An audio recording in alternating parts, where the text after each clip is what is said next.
Okay, so we've got a 22-minute AMRAP today. AMRAP's as many rounds as possible or as many reps as possible. Now this is 22 minutes long and it's quite a big list of things. So that's effectively going to mean this might be rounds or reps depending on where you're at. So a lot of this is going to depend on how you scale it, the weights that you choose, how you choose to go about it as to whether or not you'll make it to the end of the list. Now, 22 minutes might allow you to get to the end of the list and back to the start, or you might not finish the list, okay? So if you don't finish the list within the 22 minutes, don't worry, okay? There is a possibility that that will be the case. Now, here's what it is. It is 100 hang power cleans.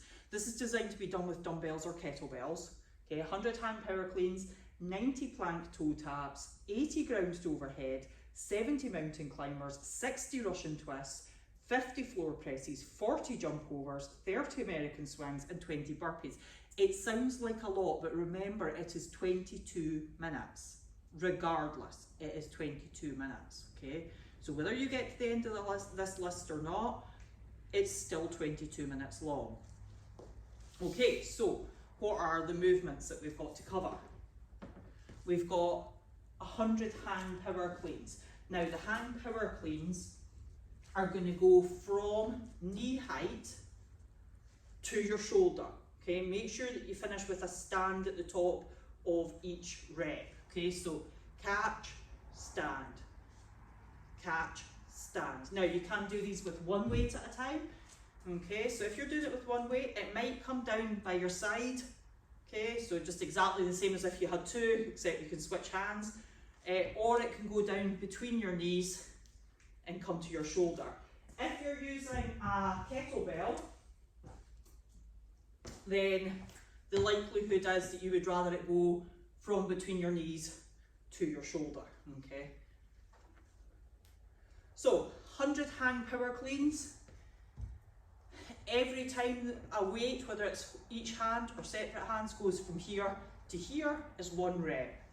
Plank toe taps. So the plank toe taps are going to be on your elbows and your toes. Okay, so you're going to be in a plank position on your elbows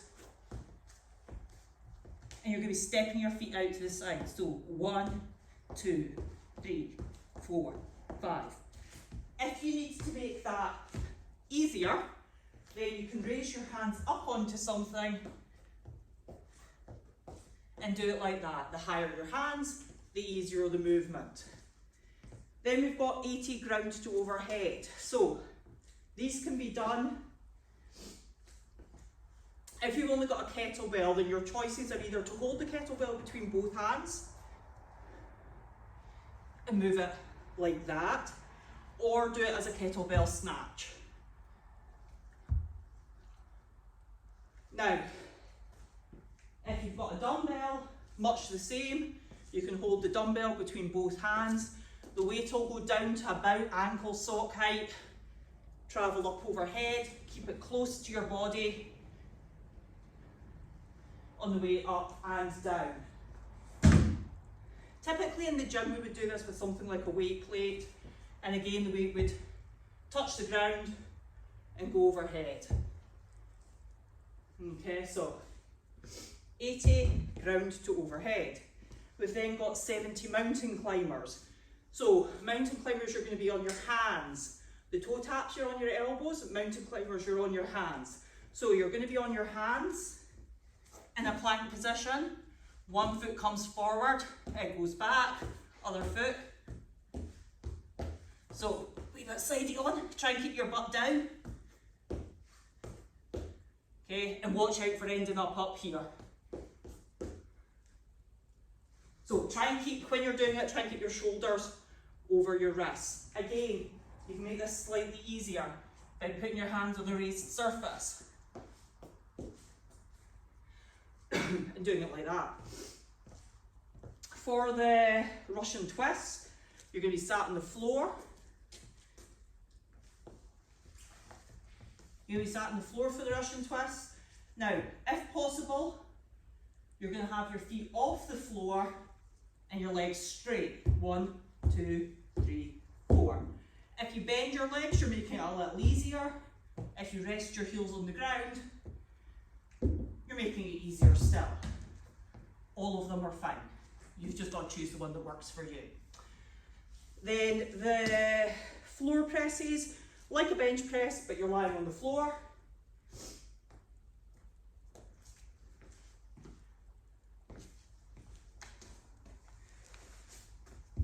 Okay, so lying on the floor, elbows are about 45 degrees. Now you can do this with both hands, or you can do it one hand at a time, switching hands as you need to, or you can do it between both hands. Your elbows will need to come in a little if you're doing it between both hands. Make sure on each repetition your arm fully extends, and when it comes to the floor, your elbow comes down onto the floor. So 40 jump overs. For the jump overs, you can make these as easy or as difficult as you like. So it could be a jump over a dumbbell, and each jump is 1 rep. It could be a jump over just a line on the floor. So that could be 1 rep. Or you could create yourself a little hurdle to jump over that's a little bit higher. So maybe you've got like a sports bag or something to jump over. So you could jump over something a little bit higher, and that would be 1 rep. So you'll have 40 jump overs to do. Then you're going to have 30 American swings to do. American swings go fully overhead. Okay, so when you're doing your American swings, heels down, hips go back, nice strong extension of your hips, and the weight goes right up overhead.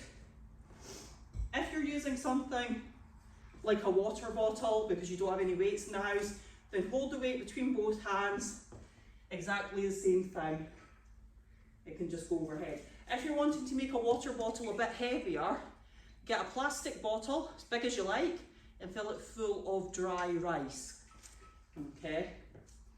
And then the last one is the 20 burpees. Don't worry, I haven't forgotten about the 20 burpees. So when you're doing your burpees, same standards always apply. Chest goes down to the floor. Okay, and you come back up, stand right up, jump and clap. It is acceptable to step up and down.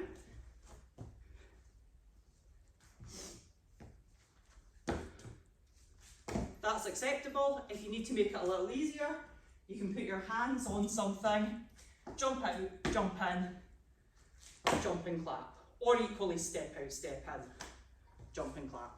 So that's all the movements with all your options. Go as heavy or as light as you want or as your equipment allows. It's 22 minutes of work regardless. Just do your best.